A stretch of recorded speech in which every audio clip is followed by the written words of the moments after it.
Hello and welcome everyone. देखिए, जो हमारा पीटी का रिजल्ट आया है, कल से तो कोई देख ही नहीं पा रहा था, लेकिन आज अब तो मोस्टली सबने देख ही लिया है।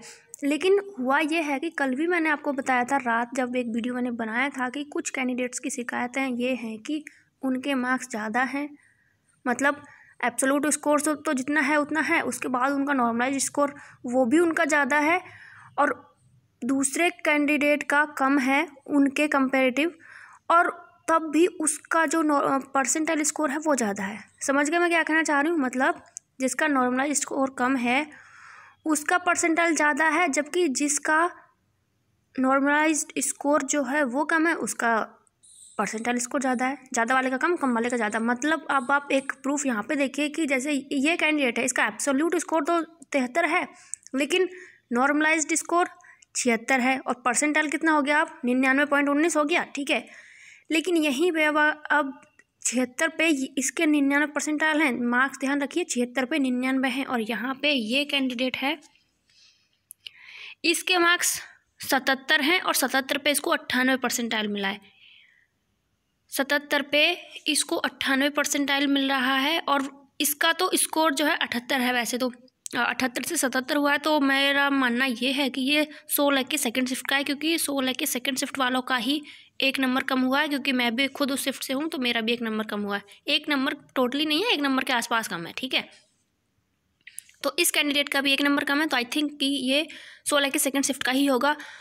और 77 नंबर हैं इसके अब कुल मिला के नॉर्मलाइज्ड मार्क्स जो हैं ये 77.065 हैं, और उसका ये परसेंटाइल स्कोर 98.90 हो गया है। 98 है, 77 वाले का 90 नहीं, 98 नहीं है किसी का भी। 76 वालों का भी 99 ही है। 92 से लेकर आप नीचे आ जाइए। कल रात भी मैंने यही बात बोली थी आपसे कि मार्क्स तो बहुत सारे कम हो गए, 92 से 76 आ चुके हैं, लेकिन परसेंटाइल से आपका सेम ही है, 99 ही है। पॉइंट की मैं बात नहीं कर रही, पॉइंट में जितने भी डिजिट आ गए उनकी बात नहीं कर रहे, हम टोटल की बात कर रहे हैं कि 99 है सभी का, ठीक है। तो यहाँ पे 77 वाले का तो 98 है, लेकिन ये 76 वाला जो है इसके 99 है। तो ऐसा कैसे हो गया? गड़बड़ है ना रिजल्ट में, बताइए। और ऐसा और किस किस के साथ हुआ है? कोई और भी है क्या ऐसा जिसके मार्क्स 76 से नीचे हैं उसका परसेंटाइल ज़्यादा हो, या फिर जिसके 76 से ऊपर हैं उसका परसेंटाइल कम हो? कोई और भी है क्या ऐसा जिसके साथ ऐसा हुआ हो? और अब क्या होना चाहिए इस चीज़ का?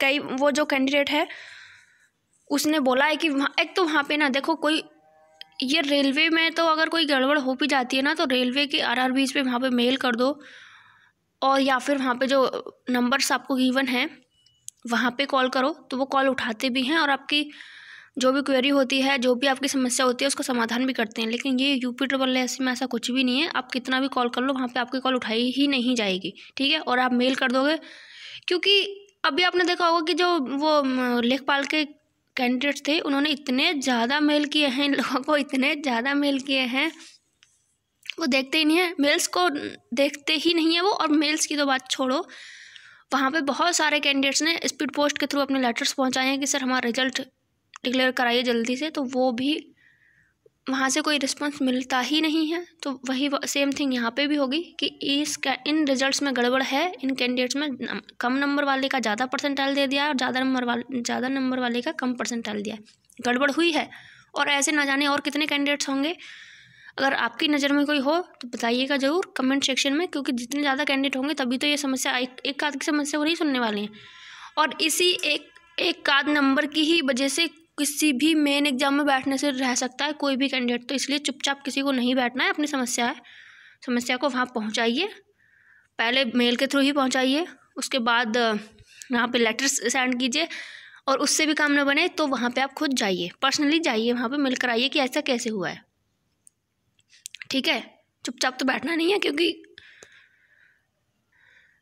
चुपचाप तो बैठना नहीं है, क्योंकि आप अगर यहाँ पे चुपचाप बैठे तो आप अगले किसी भी मेंस एग्जाम में बैठने से भी चुपचाप ही बैठ जाइएगा। बुरा ना लगे, लेकिन बात सच कह रही हूँ, चुपचाप किसी को नहीं बैठना है। अगर किसी के नंबर ज़्यादा है उसके बाद कम परसेंटाइल आ रहा है, तो हो सकता है आपको इन फ्यूचर कोई दिक्कत देखने को पड़े। क्योंकि वैसे तो अभी कुछ कैंडिडेट मुझे ये भी बोलेंगे कि जो हमारे मार्क्स होते हैं, नॉर्मलाइज्ड मार्क्स, उनके बेस पे हमको बिठाया जाता है, उनके बेस पे बिठाया जाता है ना। मेन एग्ज़ाम में जैसे कि हमारा लेखपाल का ही एग्ज़ाम हुआ था तो उन्होंने परसेंटाइल स्कोर पे नहीं बिठाया था, उन्होंने नॉर्मलाइज्ड स्कोर पे बिठाया था हमको मेन एग्ज़ाम के लिए। लेकिन क्या पता कौन सा नियम ये नया निकाल दें, इनका कोई भरोसा तो है नहीं, क्या पता ये, क्योंकि इस बार जो है एक ही 25,000 के वैसे तो पिछली बार भी 17,000 लगभग आ रहे थे एक ही परसेंटाइल पे, लेकिन इस बार बहुत सारे कैंडिडेट आ रहे हैं और 25,000 आ रहे हैं समथिंग। तो देख लीजिएगा आप, जिसकी भी समस्या उसको तो उठना ही चाहिए समस्या का समाधान पाने के लिए। तो और भी किस किस की है, पहले तो ये पता चलेगा कितने कैंडिडेट के साथ ऐसा हुआ है, तो समस्या का समाधान तो ज़रूर होना ही चाहिए।